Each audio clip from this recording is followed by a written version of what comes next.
దశాబ్దాలుగా ఇక్కడ నుంచి మరి లక్షల సంఖ్యలో సోదరులు తమ భార్యా పిల్లల్ని విడిచిపెట్టి కుటుంబాలను వదిలిపెట్టి గల్ఫ్ దేశాల్లో ఆ ఎడారుల్లో మరి ఒయాసిస్సులు వెతుక్కుంటూ మెరుగైన అవకాశాలు వెతుక్కుంటూ లక్షల సంఖ్యలో దాదాపు 3.5-4 దశాబ్దాలుగా అక్కడ పోయి పనిచేస్తూ ఉన్నారు. అయితే గత 10 సంవత్సరాలుగా ముఖ్యంగా రాష్ట్రం ఏర్పడ్డ తర్వాత ఇవాళ తెలంగాణలో వ్యవసాయము బాగైంది, ఉపాధి అవకాశాలు బాగైనాయి.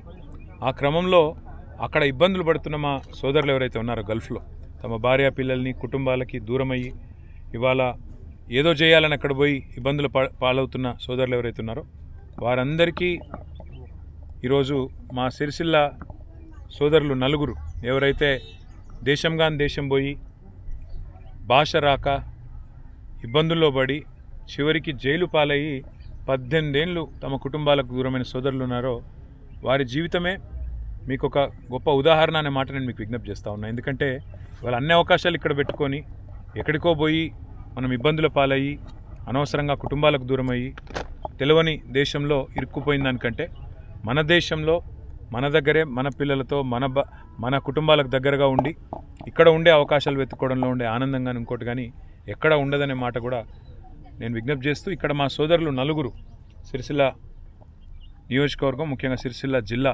వేములవాడలో ఒకరు, జగిత్యాల నుంచి మరొకరు, అదేవిధంగా సిరిసిల్లకు సంబంధించి 3 మొత్తం కలిపితే 5 సోదరుల్లో 4 తిరిగి వచ్చినారు. చాలా సంతోషం.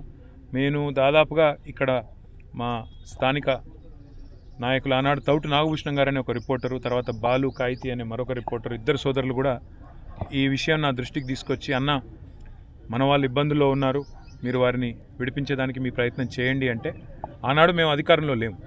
2011-12 ఆ ప్రాంతంలో మొదటిసారి ఈ అంశం నా దృష్టికి వచ్చినాడు అధికారంలో లేము.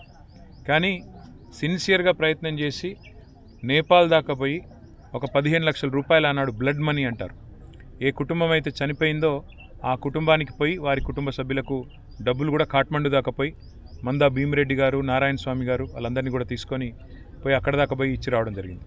తదనంతరం వారు వెంటనే విడుదలవుతారని ఆశించడం జరిగింది. కానీ దురదృష్టవశాత్తు అక్కడ చట్టాల్లో మార్పులు, కొన్ని ఇబ్బందుల వల్ల మధ్యలో లాయర్లు కూడా అక్కడ చాలా హెల్ప్ చేసినారు. అక్కడ మా గల్ఫ్లో ఉండే సోదరులు మా సత్యం గారు, రాధారపు సత్యం గారు, జువాడి శ్రీనివాస్ గారు, అక్కడ లాయర్ అనురాధ గారు, ఇంకా అక్కడ స్థానిక లాయర్లు కూడా అక్కడ యునైటెడ్ అరబ్ ఎమిరేట్స్ సంబంధించిన లాయర్లు వాళ్ళు కూడా సాయం చేసినారు. ఎంతోమంది కృషి వల్ల ఒక 7 సంవత్సరాల జైలు శిక్ష తగ్గి ఈరోజు 18 ఏళ్లకు, అంటే అది కూడా చాలా ఎక్కువ అయినప్పటికీ ఇంకో 7 సంవత్సరాలు శిక్షా కాలం ఉండగా వారు బయటికి రావడం, వారి కుటుంబాలతో మళ్ళీ తిరిగి కలవడం చాలా సంతోషంగా ఉంది. అందుకే వారిని కలవడానికి, వారిని పరామర్శించడానికి, కేవలం పరామర్శించడానికి మాత్రమే కాదు, వారి కాళ్ళ మీద వారు, ఎందుకంటే 18 ఏళ్ల తర్వాత తిరిగి వచ్చిన తర్వాత వాళ్ళకు కూడా ఇక్కడ ఏం చేయాలనో పాల్పోతలేదు. కాబట్టి వారి కాళ్ళ మీద వారు తిరిగి నిలబడడానికి కూడా నా వంతు ప్రయత్నంగా తప్పకుండా సాయం చేస్తానని చెప్పి వారికి నేను మాట ఇచ్చినాను. ప్రభుత్వాన్ని కూడా నేను కోరుతా ఉన్నా, మీరు మాట ఇచ్చారు, గల్ఫ్ బాధితులకు సహాయం చేస్తామని చెప్పారు, తప్పకుండా మీరు కూడా మాట నిలుపుకుంటారని, నిలుపుకోవాలని మనస్ఫూర్తిగా నేను రాష్ట్ర ప్రభుత్వాన్ని కూడా కోరుతా ఉన్నా.